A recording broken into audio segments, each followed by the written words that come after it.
Deltarune Chapter 2 has been out for almost 3 years at this point, and the fandom has gone insane. We've gone through just about every bit of dialogue, overanalyzing even the smallest detail, scouring for what could be a clue revealing some plot point, just to give Deltarune fans around the world a few minutes of entertainment. Like what I did last month.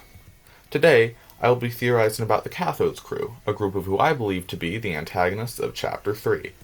Real quick, this is the part where I ask you to like the video to help my channel reach new audiences. That's all.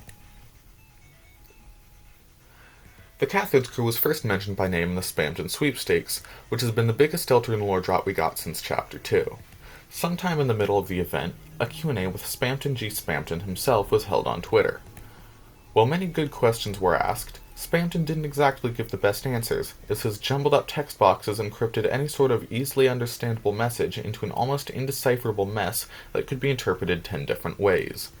However, one of the answers Spamton gave was a big turning point in theorizing towards Chapter 3, and also happened to be the first and only name drop of the Cathode's crew.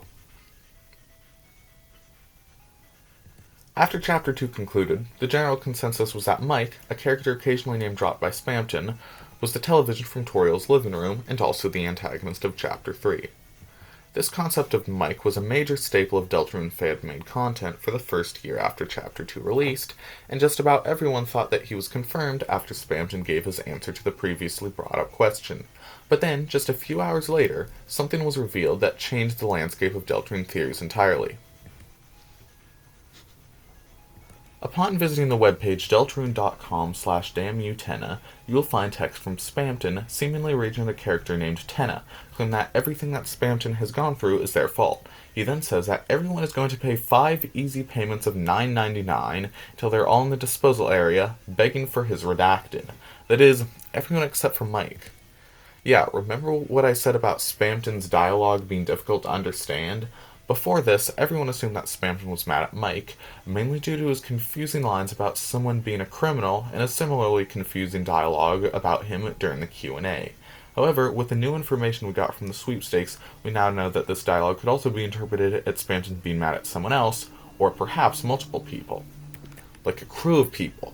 A crew that belongs to a cathode. A cathode's crew? It's the Cathode's crew. Now that I've gone over the necessary background information, we can get started on picking the suspects, from the practically proven to the far reach. Each suspect profile will consist of evidence, role in the story, possible physical appearance, how accurate I think my guess is, and how interesting I find the concept. We'll be going from most likely to least likely, starting with the first and most likely candidate, Tenna. When someone thinks of the Cathode's crew, they probably think of Tenna too. Tenna's name could be a pun on antenna, and he is also referred to as a boob tube by Spamton, meaning that his light world equivalent is probably the TV. Aside from that, we don't have much on him, although because it seems like he was a major factor in ruining Spamton's life, he could end up being more evil than Queen, who only wanted to make Lightners happy. That's right, I'm a firm believer that Roxala's Cathode will return again in Chapter 3. Not that that means anything anymore, because it was practically confirmed in the summer 2024 newsletter, but I believed it before then too. On to my hot takes, I think that Rules will return again in future chapters, which has been set up from him returning to Chris's pocket after the end of Chapter 2. I also think that we could end up having a large climactic battle with him in a future chapter, as we have yet to see his real power that he tried to use in Chapter 2 but turned to stone beforehand. Back to Chapter 3, I believe that he could become an honorary member of the Cathode's crew, but will still be an antagonistic force in the chapter. Lenino and El Nino were first teased at the same time as Tenna in the Spamton Sweepstakes. Since then, new details about them have regularly surfaced, and we now know that they are lovers. Their names are based off of the El Nino and La Nina, 2 kinds of weather events. However, their names were gender-bent, which seems pretty Deltarune. The only problem with these two as a suspect is that while they were the most teased characters, there isn't any information about their intentions and affiliations, but they're on here because of what we know about them, not because of what we don't know about them. Mike is the last of the characters who we know will appear in Chapter 3, and he's an interesting case. On one hand, Spamton singles him out, saying that he is the only one who won't pay for what is done to him. But on the other hand, he's been shown to be in the recording business, and his name adds to this, as it could be a play on the word microphone. However, he could also be completely unaffiliated with the Cathode's crew at all, and his name could be a play on the word microwave instead. He places as the least likely of all the confirmed characters, but more likely than any of the unconfirmed characters. While we may have gone over all the revealed characters, there are almost certainly more that just haven't been mentioned or have been foreshadowed very subtly. However, there are plenty of objects around the living room which all have the potential to be darkeners. First up is Cheryl, who I believe to be the most likely out of all the candidates, and if you want to know more about what I think about them, go visit my video on the Cheryl theory. The refrigerator and the freezer, which could be based on a cooking show, possibly similar to Mike.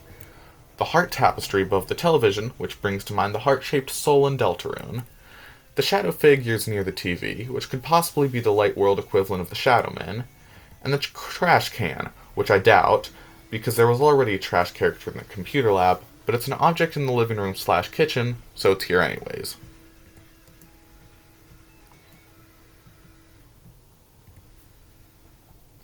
Thank you to anyone who stayed this far, and if you haven't subscribed yet, I recommend it if you enjoy my content. This video was inspired by a few comments and suggestions on previous videos, so if you leave a suggestion, it has a pretty good chance of making it into a featured video. There might be a new Deltarune newsletter later this month because tomorrow will be the 9th anniversary of Undertale. If there is, you can expect an unscripted video covering it when it comes out. That's all for this video, so have a good day.